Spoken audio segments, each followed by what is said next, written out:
Hello artists! I hope everyone is doing well. Before we get started on our new lesson for this week, I just wanted to say that the work that you guys made last time and handed in, all your gnomes, were fantastic. I loved seeing all of your drawings and even the Flipgrid videos that some of you made. It was so great to see your faces.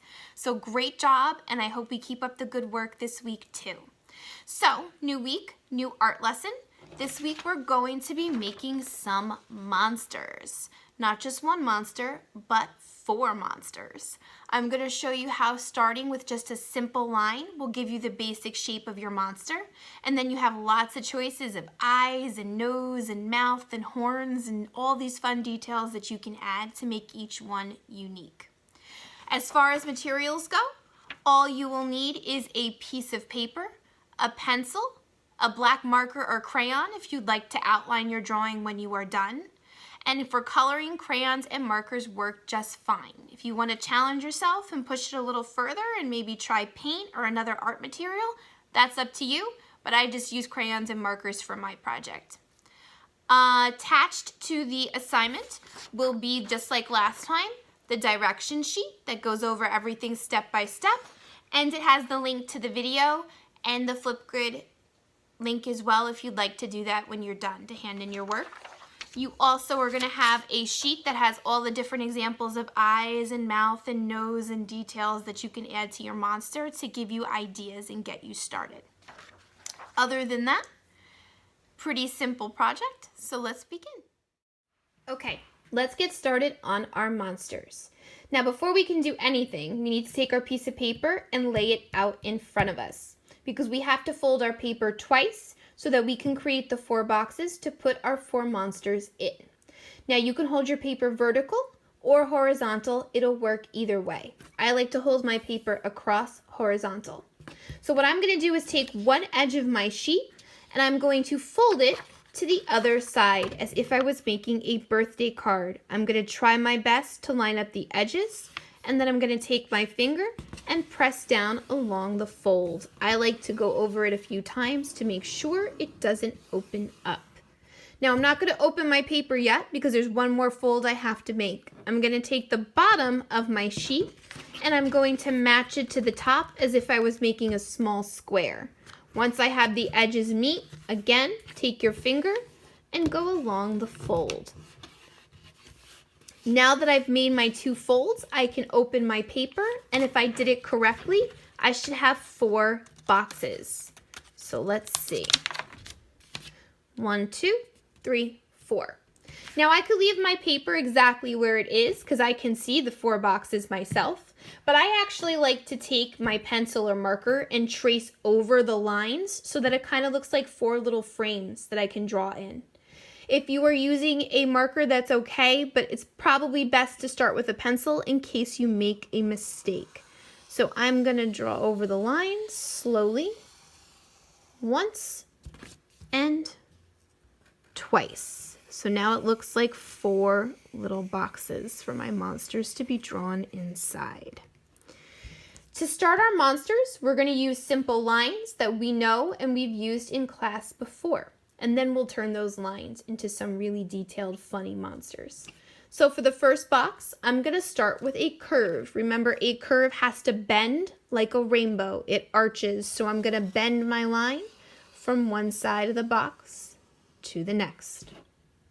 For my second monster, I am going to use a wavy line. That is one that is bumpy and wavy like the ocean. Remember, go from one side of the box and make sure you touch the other side. For my third monster, I'm going to use a zigzag. A zigzag is a line that is pointy. It looks like a mountaintop. I can make some big, some small, and go all the way to the end. And for my fourth monster, I'm going to make a loop. The loop is the line that reminds us of a roller coaster because it goes around and around. Sometimes it's a little confusing, so I'm going to make sure I go slow on my loop. Loop all the way to the end of the box. Okay, so now that we have our lines done, we can start to add the details to make our monsters. So I'm going to take that sheet that was attached to our assignment that has all of the ideas to help me get started. There's eyes and mouth and ears and horns and antennas and all different things that I can add to make my monsters unique. I'm going to start with the eyes first. Now remember, this is an idea sheet. This is to help you out. But if you have some of your own ideas that you can come up with in your own imagination that you want to add to your monster, by all means go ahead and use what you have in mind. I'm going to use the sheet just to get me started. So let's see. I think I like this one funny eye for my first monster. So in my first box, I'm going to put one big eye. Big, medium, and small, and add the eyelashes. For my second monster, I think I like the eyes that look like this. I'm going to put almost like he's angry. 1, 2, 1, and 2. I think I'll give my next monster some eyes that have eyelashes and eyelids. 1, 2, 3. 1, 2, 3. And I think for the last one, I will make the eyes that are half circles. Almost looks like he is looking to the side. Okay, now that they all have eyes, it's time to give each one a mouth. Again, these are to get you started. If you have your own idea, by all means, use what you are thinking of. I think I'm going to give the first one a goofy smile that has the 2 square teeth. And since he's a little angry, my second monster, I think I'll give him the spiked teeth. Again, it looks like a zigzag. And for my third monster, I think I like the one that looks like lips, so like a heart.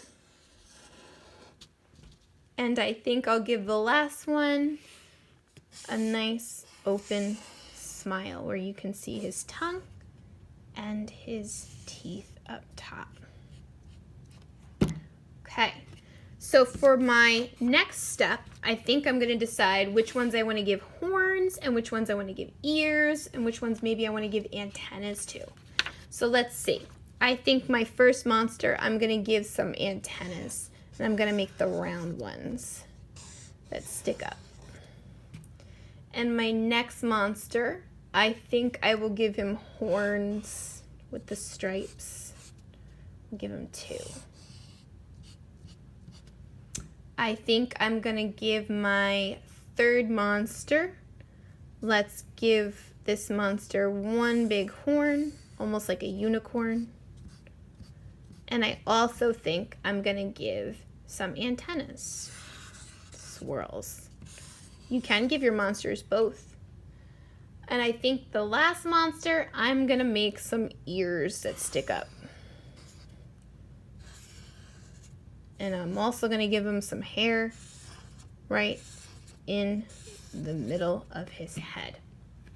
Now, besides the ears and horns and antennas, I can add some other details that I come with myself. So maybe I want to give my monster some hair or eyebrows or nose or cheeks, or maybe there's an extra accessory like a bow that you'd like to add too. So let's see. I think I'm going to give this monster some cheeks. And I think maybe I'll give him some little hair that sticks up in the middle. Maybe this monster, I want to put a nose.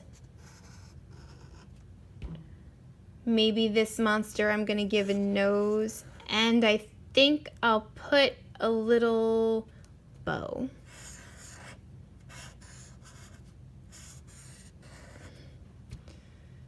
And this monster, I think I'll give him eyebrows.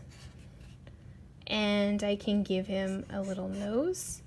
And maybe I will give him cheeks too. Okay? Lots of possibilities of what you can add to your monster. When you are done drawing, if you want to take a black marker or black crayon and trace, by all means you can.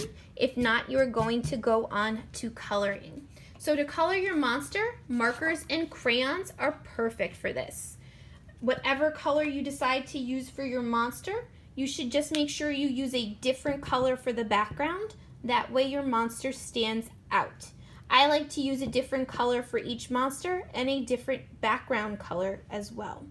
I like to also leave the eyes and the teeth white because that makes them stand out from all of the rest of the colors and it makes your monsters pop. Okay? There's lots of possibilities of how you can color your picture. I just use one simple plain color in the background, but maybe you want to make stripes or polka dots, or maybe you have a different design in mind. That's okay too. Whatever you choose to do, make sure you color in completely and neatly. Take your time, okay? Remember, the more time you put into your work, the better it's going to look. So good luck with your monsters. I can't wait to see them when you're done.